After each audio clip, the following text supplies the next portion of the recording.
माजी महापौर किशोरी पेडणेकरांची ईडी चौकशी सुरू आहे। कथित कोविड बॉडी बॅग घोटाळा प्रकरणी पेडणेकरांची ही चौकशी सुरू आहे। किशोरी पेडणेकरांनी काही कागदपत्र ईडीला आधीच दिल्याचं स्पष्ट केलंय। चौकशी दरम्यान जे खरं आहे ते बाहेर येईलच असंही त्यांनी म्हटलंय। तर दुसरीकडे संजय राऊत यांचे बंधू संदीप राऊत यांची कथित खिचडी घोटाळा प्रकरणी चौकशी सुरू आहे। संदीप राऊतांनी चौकशीला पूर्णपणे सहकार्य करणार असल्याचं म्हटलंय।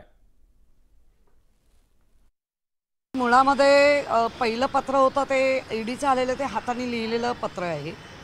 सेकंड आत्ता त्यांनी जे चौकशीला बोलवलं ते कॉम्प्युटर आहे। जी कागदपत्र मागितली आहे ती पहिलीच दिलेली आहे। पुन्हा मागितले तर मी पुन्हाही द्यायची तयारी ठेवलेली आहे।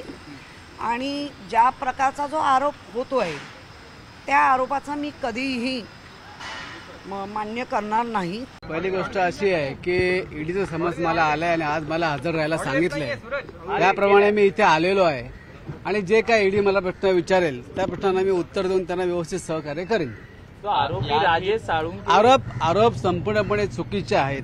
खरं म्हणजे हे एकदम खालच्या पातळीवरचं राजकारण आहे, हीन दर्जाचं राजकारण आहे की एखादा माणूस वाकत नसेल किंवा झुकत नसेल तर त्याच्या कुटुंबाला त्रास द्यायचा प्रयत्न चालू आहे। म्हणजे हे सुडाचं राजकारण आहे।